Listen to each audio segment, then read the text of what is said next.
Assalamu alaikum. In this video we will study that what are the pathogenesis of glomerular injury. कि जो glomerular injury होती है, ठीक है, उसके मैकेनिज़म्स क्या क्या हो सकते हैं. ठीक है, एक तो क्या हो सकता है कि हमारे पास ग्लोमेरुलर इंजरी जो होती है वो due to the formation of antibodies हो सकती है. इसमें क्या होता है कि एंटीजन एंटीबॉडी कॉम्प्लेक्सेस बन जाते हैं और वो डैमेज कर देते हैं ग्लोमेरुलस को. अब ये जो एंटीजन एंटीबॉडी कॉम्प्लेक्सेस होते हैं ये हमारे पास दो तरह से हो सकते हैं. ठीक है, एक हमारे पास क्या होते हैं इन साइटू एंटीजन एंटीबॉडी कॉम्प्लेक्सेस होते हैं. ठीक है, और दूसरे क्या होते हैं सर्कुलेटिंग एंटीजन एंटीबॉडी कॉम्प्लेक्सेस होते हैं. ठीक है, पहले हम इसमें से सर्कुलेटिंग कर लेते हैं.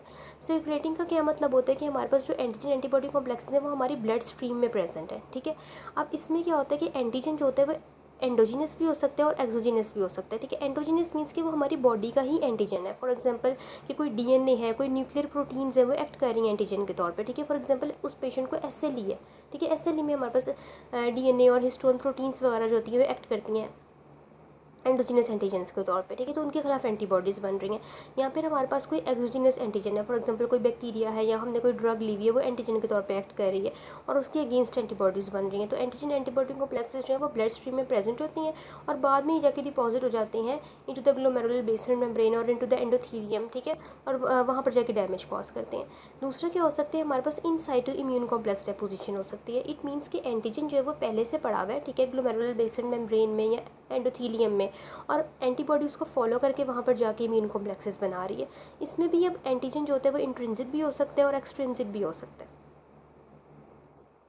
कि कोई एक्सट्रिंसिक एंटीजन हो जो पहले जाके डिपॉजिट हुए हो जाए ग्लोमेरुलर बेसमेंट मेम्ब्रेन में एंडोथीलियम में और एंटीबॉडी बाद में उसको फॉलो करे. ठीक है, अब यहाँ पर उन्होंने क्या बताया हुआ है कि मोस्ट केसेस में क्या होता है कि इन साइटो इम्यून कॉम्प्लेक्स डेपोजिशन में एंटीजन जो होता है ना वो इंट्रिंसिक टिश्यू एंटीजन होता है. ठीक है, अब इसकी एग्जाम्पल्स में हमारे पास ग्लोमेरुलर बेसमेंट मेम्ब्रेन की टाइप 4 कोलेजन जो होती है वो एंटीजन के तौर पर एक्ट कर सकती है. ठीक है, फिर हमारे पास हेमन एंटीजन्स होते हैं. हेमन एंटीजन्स जो होती है ना ये हमारे पास मेगलिन प्रोटीन्स होती हैं जो पोडोसाइट्स पे प्रेजेंट होती हैं. ठीक है, तो हेमन एंटीजन्स जो है वो पोडोसाइट्स के एंटीजन है. ठीक है, और इट मीन्स कि यहाँ पर एंटीबॉडीज़ जो है वो पोडोसाइट्स के अगेंस्ट बन रही हैं. ठीक है, फिर हमारे पास मिजेंजियल सेल्स जो होती हैं वो उनकी जो प्रोटीन्स होती हैं वो एंटीजन्स के तौर पे एक्ट कर सकती हैं. ठीक है, तो ये हमारे पास एंटीबॉडी मीडिएटेड इंजरी होगी. ठीक है, नेक्स्ट हमारे पास सेल मीडिएटेड इंजरी हो सकती है जिसके अंदर हमारे पास साइटोटॉक्सिक टी सेल्स होते हैं. ठीक है, और ये ऑटो रिएक्टिव टी सेल्स बन जाते हैं. ठीक है, ऑटो रिएक्टिव टी सेल्स होती हैं और ये ऑटो रिएक्टिव टी सेल्स जो होते हैं वो डैमेज कर रहे होते हैं ग्लोमेरुलर बेसमेंट मेम्ब्रेन को.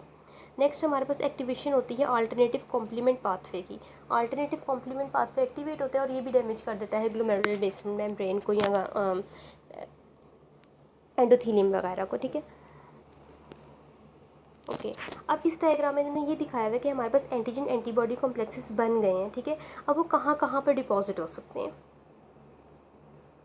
ठीक है, localisation of immune complexes in the glomerulus कहाँ कहाँ पर हो सकते हैं. ठीक है, सबसे पहले ये अंदर वाला हम देखते हैं. ठीक है, ये हमारे पास क्या है मिजेंजियल सेल्स हैं और ये क्या है मिजेंजियल मैट्रिक्स है. ठीक है, तो जो ब्लैक वाले हैं ना बड़े बड़े ये इन्होंने दिखाए हुए हैं एंटीजन एंटीबॉडी कॉम्प्लेक्सेस डिपॉजिट हुए हुए हैं इन द मिजेंजियल मैट्रिक्स. ठीक है, अगर हमारे पास एंटीजन एंटीबॉडी कॉम्प्लेक्सेस बहुत बड़े होते हैं ना तो वो जाके डिपॉजिट हो जाते हैं इनटू द मिजेंजियल मैट्रिक्स क्योंकि वो एंडोथीलियल सेल्स की जो फेनेस्ट्रेशंस होती हैं इनको क्रॉस ही नहीं कर पाते. वो ना एंडोथीलियम को क्रॉस कर पाते हैं ना बेसमेंट मेम्ब्रेन को क्रॉस कर पाते हैं, तो वो डिपॉजिट हो जाते हैं इनटू द मिजेंजियम.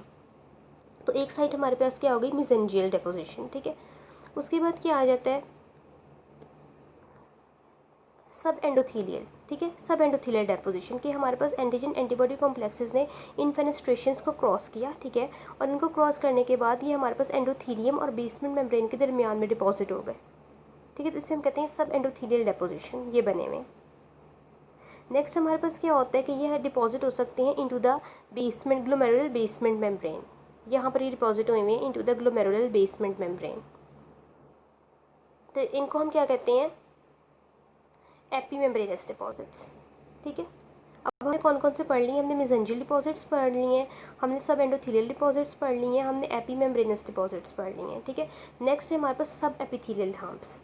बाज़ क्या होता है कि ये एंटीजन एंटीबॉडी कॉम्प्लेक्स इतने छोटे होते हैं कि ये या फिर ऐसा होता है कि ग्लोमेरुलर बेसमेंट मेम्ब्रेन में कोई डैमेज होता है. ठीक है, तो ये इसको क्रॉस करके आ जाते हैं सब एपिथेलियली, मतलब ग्लोमेरुलर बेसमेंट मेम्ब्रेन के दरमियान में और ये जो एपिथेलियल सेल्स हैं इनके दरमियान में आके ये डिपॉजिट हो जाते हैं. ठीक है, इन्हें हम क्या कहते हैं सब एपिथेलियल डिपॉजिट्स. तो ये हमारे पास 4 साइट्स हैं एंटीजन एंटीबॉडी कॉम्प्लेक्सेस की डिपॉजिट होने की. Thank you.